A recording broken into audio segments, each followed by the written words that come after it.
Hello my dear students, आपका स्वागत है हमारे यूट्यूब चैनल ऑलवेज न्यू 142 पर। तो मैं राकेश कुमार। कामयाबी के सफर में धूप का बड़ा महत्व होता है, क्योंकि छांव मिलते ही कदम रुकने लगते हैं। देखिए, जब हम लोग कामयाब होते हैं तो इसमें भी धूप का बड़ा महत्व है, क्योंकि जिंदगी में न कभी छांव मिलती है तो लोग आराम खोजने लगते हैं। गौर करिएगा थोड़ा सा ध्यान से कि जो बच्चे गरीब होते हैं, जिनके पास मजबूरियां होती है ना, वो बच्चा ज्यादा मेहनत करते हैं, ज्यादा पढ़ते हैं। हमने गौर किया है। और जिन बच्चों को घर में ज्यादा फैसिलिटी मिलती है, ज्यादा उसे आराम मिलता है ना, वो बच्चे कम पढ़ते हैं। ऐसा हमें देखने को मिलता है। यानी कहने का अर्थ है कि उसके पास छांव जब आता है तो वो आराम खोजने लगते हैं। ठीक है, चलिए। तो हम लोग एक नई सफर की ओर शुरुआत किए थे, और सफर क्या था मेरा? तो क्लास 10th का हम लोग संस्कृत पढ़ रहे थे। संस्कृत का पहला चैप्टर हमने दिया था, जिनका नाम था मंगलम, और उनके राइटर थे वेद व्यास जी। वेद व्यास जी के जीवनी के बारे में भी पढ़े, और पाठ में उन्होंने 4 उपनिषद से 5 मंत्र लिए थे। इन 5 मंत्रों का भी हमने अच्छी तरह से उच्चारण करके समझाने का प्रयास किया था। अगर आप वीडियो देखे होंगे तो आपको अच्छा लगा होगा, ये मुझे आशा और उम्मीद है, क्योंकि वीडियो इस तरीके से दिया गया था कि आप एक एक पंक्ति का अर्थ समझ पाए होंगे। ठीक सेम हम लोग कल एक वीडियो दिए थे, जिनका नाम था पाटलिपुत्र वैभव, जो क्लास 10th संस्कृत का चैप्टर नंबर 2 है। उसका क्या नाम था मेरे भाई? पाटलिपुत्र वैभव। अब इसके बारे में हम लोग कल अच्छी तरह से समझे थे कि पाटलिपुत्र वैभव में जो हमारी बिहार की राजधानी पटना है, जिनका प्राचीन नाम पहले तो था पुष्पपुर, फिर बाद में कुसुमपुर, उसके बाद पाटलीग्राम, बाद में पाटलिपुत्र, फिर उसके बाद पटना के नाम से प्रसिद्ध हुआ था। यहाँ की प्राचीन काल में क्या वैभव रही थी, विद्वानों ने क्या क्या नाम से इन्हें उच्चारण किया था। जैसे आपने पढ़ा, दामोदर गुप्त थे, उन्होंने अपने काव्य मीमांस में लिखे थे, नहीं कूटमितांक में लिखे थे कि यहाँ सरस्वती और लक्ष्मी का वास है, सरस्वती और लक्ष्मी का वास है, ऐसा उन्होंने वर्णन किया था। आज हम लोग इनके प्रश्न उत्तर के बारे में देखेंगे, क्योंकि बिहार बोर्ड में नियम ये बन गया है कि पढ़ना संस्कृत में है और प्रश्न उत्तर देना है हिंदी में देना है। तो हमने कुछ हिंदी प्रश्न उत्तर को एकत्रित किया है। अब थोड़ा सा ध्यान से सुनिएगा। क्वेश्चन है, प्राचीन संस्कृत ग्रंथों में पाटलिपुत्र की व्याख्या किन रूपों में की गई थी? तो प्राचीन कुछ संस्कृत ग्रंथ हैं, उनमें पाटलिपुत्र के बारे में चर्चा है कि पाटलिपुत्र गांव हुआ करते थे, और इसके आसपास के गांवों में फूल का उत्पादन बहुत ज्यादा हुआ करती थी, इसीलिए इनका नाम पुष्पपुर और कुसुमपुर हुआ करता था। बाद में धीरे धीरे इनका नाम पाटलीग्राम हो गया। ये प्राचीन ग्रंथ के अनुसार वही कह रहे हैं, प्राचीन संस्कृत ग्रंथों में, पुराणों में पाटलिपुत्र का नाम पुष्पपुर या कुसुमपुर माना जाता है। इस नगर के समीप पाटल पुष्पों का उत्पादन होता था। संभवतः पाटलिपुत्र शब्द इसी पाटल पुष्प के पल्लवित होने के कारण उच्चारित हुआ। यानी फूल के कौन क्वालिटी का फूल होता था? पाटल फूल, इसीलिए इसका नाम रखा गया पाटलीग्राम। शरद काल में कौमुदी महोत्सव होता था। यह महोत्सव दुर्गा पूजा के अवसर पर दृष्टिगत होता था। तो इतना नहीं भी लिखेंगे तो हम लोग इतने ही से काम चल जाएगा, नहीं तो क्या लिखेंगे? तो प्राचीन संस्कृत ग्रंथों के अनुसार जो आज का पटना है, उसके आसपास के गांवों में फूल का उत्पादन ज्यादा हुआ करती थी, इसीलिए उसका नाम था पुष्पपुर या कुसुमपुर। इन फूलों में पाटल फूलों का उत्पादन ज्यादा होता था, इसीलिए पुष्पपुर से नाम उसको चेंज करके कर दिया गया पाटल ग्राम, ठीक है ना, यानी पाटली ग्राम। कोई दिक्कत? चलते हैं क्वेश्चन नंबर 2।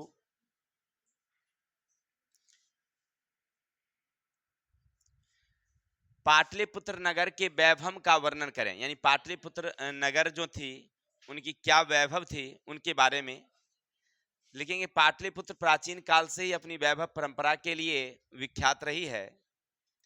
विदेशी यात्री लोग आकर अपने स्मरणों में यहाँ की अनेक उत्कृष्ट संपदाओं का वर्णन किया।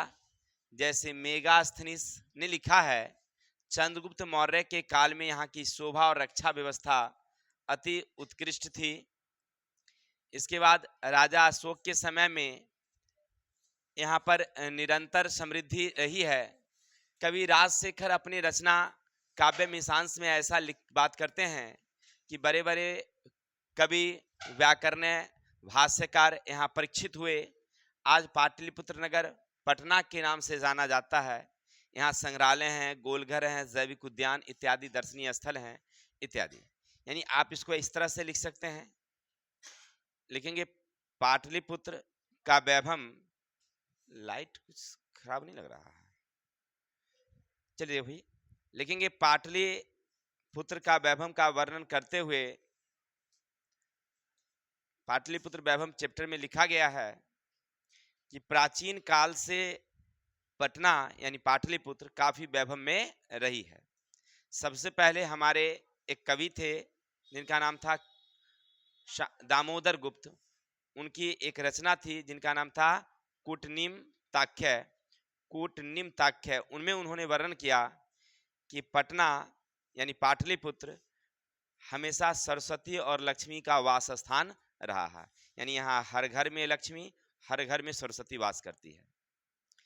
इसके बाद मेगास्थनी जो विदेशी यात्री थे उन्होंने लिखा कि यहाँ पर बड़े बड़े मतलब अच्छी सुंदर रक्षा व्यवस्था रही, यहाँ की वैभव सबसे उच्च रही थी।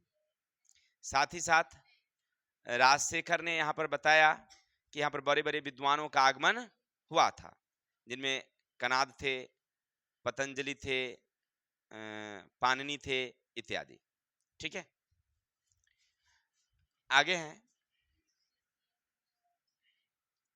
पाटलिपुत्र वैभवम पाठ का 5 वाक्य में परिचय। यानी आपने जो ये पाठ पढ़ा है, यानी कल जो हम लोग पाटलिपुत्र वैभव पाठ पढ़े थे, तो उनके बारे में 5 लाइन लिखना है। तो आप लिखेंगे पाटलिपुत्र वैभवम पाठ में बिहार राज्य की राजधानी पटना का वर्णन किया गया है। इसमें बताया गया है कि पाटलिपुत्र का इतिहास 2500 वर्ष पुरानी है। यहाँ पर अनेक दर्शनीय स्थल हैं, जिनमें गोलघर, तारामंडल, जैविक उद्यान, गुरुद्वारा इत्यादि प्रसिद्ध हैं। यह राजनीतिक, धार्मिक और अन्य प्रकार के औद्योगिक क्षेत्रों के लिए प्रसिद्ध है। यहाँ बहुत सारे विदेशी यात्री जैसे मेगास्थनीस, फाहियान, हुएनसांग, इत्सिंग इत्यादि विदेशी यात्री आए थे। ठीक है, इतना लिख देंगे, काम खत्म। या और भी आगे बढ़ा सकते हैं, लिखेंगे कि पटना यानी पाटलिपुत्र में सबसे बड़ी गंगा नदी पुल गांधी सेतु के नाम से प्रसिद्ध है, जो एशिया महादेश की सबसे बड़ी सड़क पुल हो गया। पाटलिपुत्र वैभव पाठ में 5 वाक्य में वर्णन करना है। इनमें बिहार राज्य की राजधानी प्राचीन महत्व का निरूपण करने के लिए ऐतिहासिक परंपरा से आधुनिक राजनीतिक प्रसिद्ध स्थलों के निरूपण किया गया है। इस पाठ को कंठाग्र करके छात्र किसी भी वाक्प्रत्यवस्था में भाग ले सकते। यानी कहने का अर्थ है कि पाठ को पढ़ करके जो आपने पढ़ा है उनमें से ही 5 लाइन 10 लाइन लिखना है। चलिए, तो क्या लिखेंगे हम लोग फिर समझते हैं। लिखेंगे पाटलिपुत्र वैभव पाठ में बिहार राज्य की राजधानी जो पटना है, इनका प्राचीन नाम पाटलिपुत्र था, जिनका इतिहास 2500 वर्ष पुराना है। यह राजनीतिक क्षेत्र, औद्योगिक क्षेत्र, धार्मिक क्षेत्र के लिए प्रसिद्ध हैं। यहाँ पर अनेक दर्शनीय स्थल हैं, जिनमें तारामंडल, गोलगिरी, जैविक उद्यान, गुरुद्वारा, महावीर मंदिर इत्यादि प्रसिद्ध हैं। यह गंगा नदी के किनारे में स्थित है। एशिया महादेश की सबसे बड़ी नदी पुल है गंगा नदी, इसी पर स्थित है, ध्यान देंगे। साथ ही लिखेंगे यहाँ पर बड़े बड़े विद्वान जैसे विदेशी यात्री मेगास्थनी, फाहियान इत्यादि आए थे।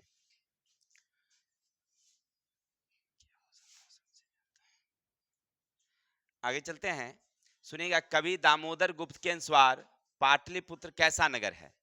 यानी दामोदर गुप्त, उन्होंने अपनी किताब जिनका नाम था कुटमिनी ताख्य, उनमें उन्होंने लिखा है कि जो पाटलिपुत्र है वह धन और वैभव से भरा संपन्न राज्य मतलब स्थान है। यहाँ पर हर घर में सरस्वती और लक्ष्मी का वास है। यानी उनका कहना था कि जो पाटलिपुत्र हैं, यहाँ की जो धन व्यवस्था थी वो सबसे उत्तम थी, और यहाँ के लोग काफी विद्वान थे, पढ़े लिखे थे, यानी उनकी विद्वता काफी अच्छी थी। आगे लिखेंगे,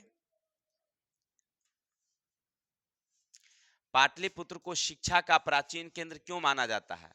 देखिए, पाटलिपुत्र को शिक्षा का प्राचीन केंद्र, यानी दामोदर गुप्त ने जो लिखा कि पाटलिपुत्र सरस्वती का निवास स्थान है, इसका मतलब क्या? यानी शिक्षा का वह प्राचीन केंद्र है। दूर दुनिया के लोग हमारे पटना आते थे पढ़ने के लिए, तो यहाँ पर बड़े बड़े विद्वान भी हुए हैं। देखिए क्या लिखते हैं, सुनिएगा। राजशेखर रचित काव्य मीमांस काव्य से हमें जानकारी मिलती है पाटलिपुत्र शिक्षा का एक प्राचीन केंद्र था। यहाँ संस्कृत के अनेक विद्वान पाणिनि, पिंगल, वरुचि, पतंजलि, देखिए ये सब विद्वान हैं जिन्होंने व्याकरण की रचना की है। इनका वर्णन उनमें किया गया है, और की परीक्षा यहीं से ली गई थी और उन्होंने ख्याति प्राप्त की थी। साथ ही साथ आप ये भी देखे होंगे कि हमारे पटना के ही बगल में एक नालंदा विश्वविद्यालय था, जहां विद्वान लोग आते थे और यहाँ से शिक्षा ग्रहण करके जाते थे। तो कुल मिलाकर के अगर देखा जाए तो पाटलिपुत्र भी एक शिक्षा का बहुत बड़ा केंद्र प्राचीन काल से रहा है। तो क्या लिखेंगे हम लोग? तो लिखेंगे राजशेखर के रचित काव्य मीमांस है शायद ना जी, मीमांस में बताया गया है कि यहाँ पर बड़े बड़े विद्वान का आना जाना रहा है, यानी पटना में, और उनकी परीक्षा यहाँ हुई थी, जिनमें पाणिनि, पिंगल, वरुचि तथा पतंजलि ये सब विद्वान यहाँ पर हुए थे, जिनकी खास करके रचना जो है, व्याकरण की रचना सबसे ज्यादा प्रसिद्ध रही है।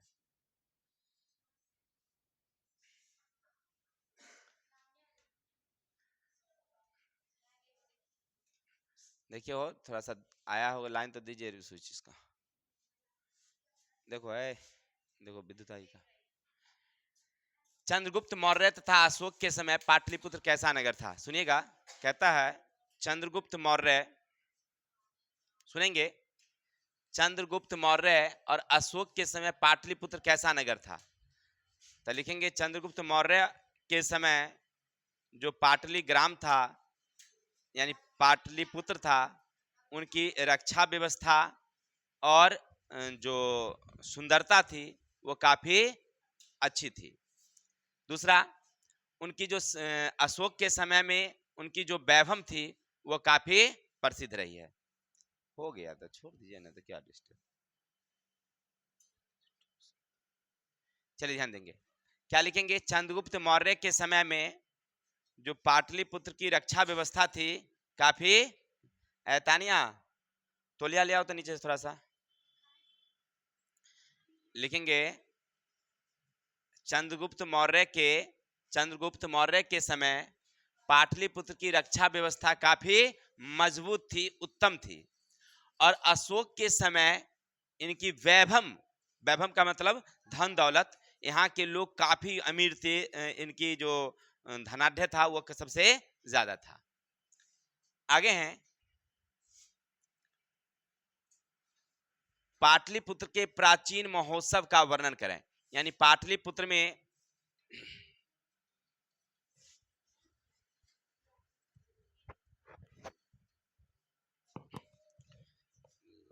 चलिए ध्यान दो, पाटलिपुत्र के प्राचीन महोत्सव का वर्णन।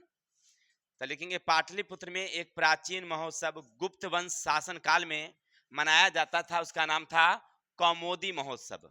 कौमुदी, कौमुदी है शायद, कौमुदी महोत्सव, यही ना जी? देखो तो नाम क्या है उसका। और ये महोत्सव आज के दुर्गा पूजा की तरह दिखाई देती थी, यानी शरद काल में वहां मनाया जाता था। जो आज के समय में जो दुर्गा पूजा है, ठीक उसी तरह से उस समय कौमुदी महोत्सव मनाया जाता था। तो कैसे लिखेंगे? तो लिखेंगे पाटलिपुत्र में गुप्त वंश के शासन काल में एक महोत्सव मनाया जाता था जिनका नाम था कौमुदी महोत्सव। जो आज के दुर्गा पूजा के समय में जैसी उत्सव देखने को मिलती है, लोगों में जो उत्साह और धूमधाम देखने को मिलता है, वो उस समय गुप्त वंश के शासन काल के कौमुदी महोत्सव में देखने को मिलता था। अगला क्वेश्चन है, सिख संप्रदाय के लोगों के लिए पटना नगर क्यों महत्वपूर्ण है? हम लोग पढ़े थे कि सिख संप्रदाय के जो 10वें गुरु थे, गुरु गोविंद सिंह, उनका जन्मस्थली पटना रहा। पटना का जो सिटी है वह उनका जन्म स्थान रहा, तो इसीलिए वहां पर एक बहुत बड़ी गुरुद्वारा है, और इसीलिए सिख संप्रदाय के लिए यह महत्वपूर्ण है। पूरे भारतवर्ष से सिख संप्रदाय के लोग पटना घूमने के लिए, गुरुद्वारा को देखने के लिए, यानी अपने 10वें गुरु गुरु गोविंद सिंह की जन्मस्थली, जन्मभूमि को देखने के लिए आते हैं। ठीक है, चलिए, तो सिख संप्रदाय के लिए क्यों महत्वपूर्ण है? क्योंकि सिख संप्रदाय के जो 10वें गुरु थे, गुरु गोविंद सिंह, उनकी जन्मस्थली है, वहां बहुत बड़ी गुरुद्वारा है, और इस गुरुद्वारा को देखने के लिए वहां से लोग आते हैं। आगे, लेखक पाटलिपुत्र वैभव पाठ में हमें क्या संदेश देना चाहते हैं? यानी जब हम लोग पढ़े पाटलिपुत्र वैभव, तो इससे हमें क्या जानकारी मिली, इसको लिखने का क्या फायदा? तो इस पाठ से हमें जानकारी मिली है कि हमारी जो इतिहास है लगभग 2500 वर्ष पुरानी है, और इन इतिहासों में हमारी पाटलिपुत्र काफी समृद्ध रही है। प्राचीन काल में इसकी महत्ता ज्यादा रही है, तो वर्तमान में भी हमें इसके महत्व को और बढ़ाना चाहिए। ये लिखने का उद्देश्य यह है कि जो पाटलिपुत्र हैं उनकी जो व्यवस्था है उसको और सुदृढ़ करने की जरूरत। अगर हम आज पढ़े हैं, आगे चल करके हम कोई मंत्री बने, कोई अधिकारी बने, तो हम पाटलिपुत्र को और ज्यादा बढ़ाएं, कुछ दर्शनीय स्थल वहां विकसित करें, कुछ ऐसी चीज विकसित करें ताकि उसका और प्रसिद्धि बढ़े, कुछ औद्योगिक क्षेत्र लगाएं ताकि और प्रसिद्धि हो। क्या पढ़ने का मतलब यही है। यानी कहते हैं, लेखक का कहना है कि प्राचीन काल में पाटलिपुत्र एक महान नगर है जहां शिक्षा, वैभव, समृद्धि थी। मध्य काल में इसकी स्थिति ठीक नहीं थी।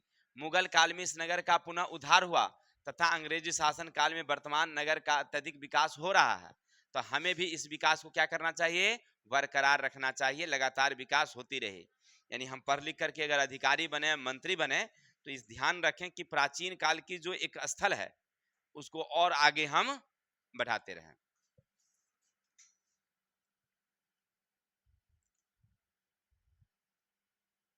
चलिए आगे चलते हैं, क्वेश्चन नंबर 10 देखते हैं क्या है। प्राचीन पाटलिपुत्र में शिक्षा के संबंध में लेखक का क्या विचार?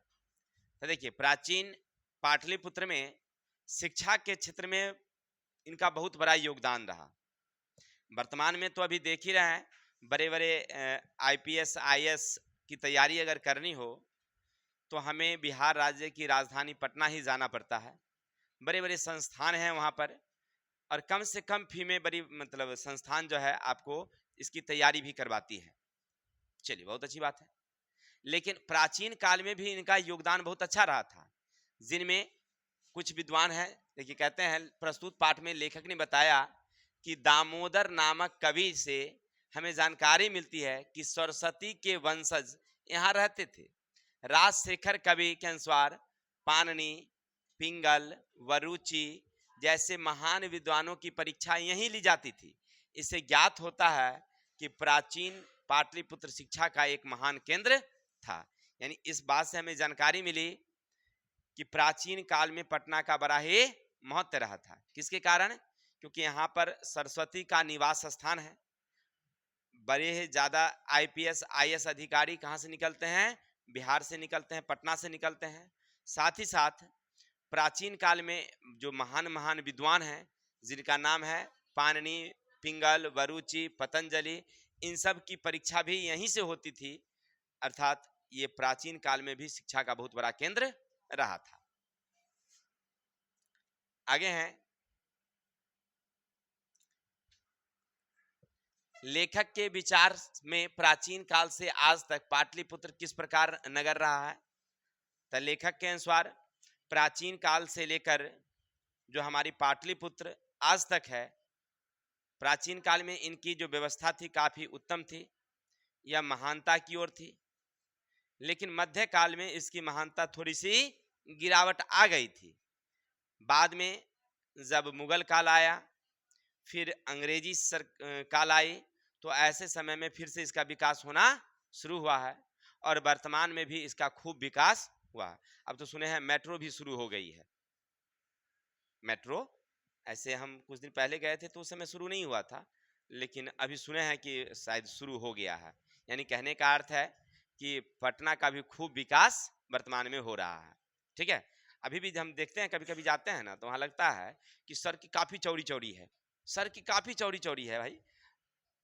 मतलब उसका विकास बहुत अच्छा, जगह जगह पर ओवरफुली क्या क्या है सब बनाया गया है।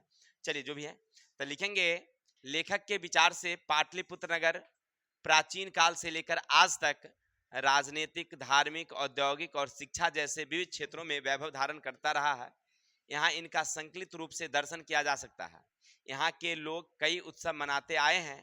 पाटलिपुत्र वासी पटन देवी की पूजा करते हैं। पाटलिपुत्र एक महान नगर रहा है। यानी कहने का अर्थ है क्या लिखेंगे? प्राचीन काल से पटना का बड़ा महत्व रहा है। यह लगभग प्राचीन काल में काफी उन्नत रही। मध्य काल में इसका इतिहास थोड़ा सा मध्यम हुआ था, लेकिन फिर से मुगल काल और अंग्रेजी सरकार में इसका विकास पुनः होना शुरू हुआ है। वर्तमान में इसकी इतिहास और ज्यादा आगे बढ़ी है। तो ये कुल 11 क्वेश्चन थे पाटलिपुत्र वैभव से। उम्मीद है अगर आप सुने होंगे तो पहले तो आप चैप्टर पढ़िए, जब चैप्टर पढ़े होंगे तो आपको पूरा ध्यान में रहा होगा क्वेश्चन, तो ये क्वेश्चन समझने में आसानी होगी। तो आज के लिए इतनी रहने देते हैं, कल मिलते हैं नेक्स्ट वीडियो के साथ। तब तक के लिए जय हिंद, जय भारत। गर्मी बहुत ज़्यादा है, अच्छा नहीं लगता है वीडियो बनाना।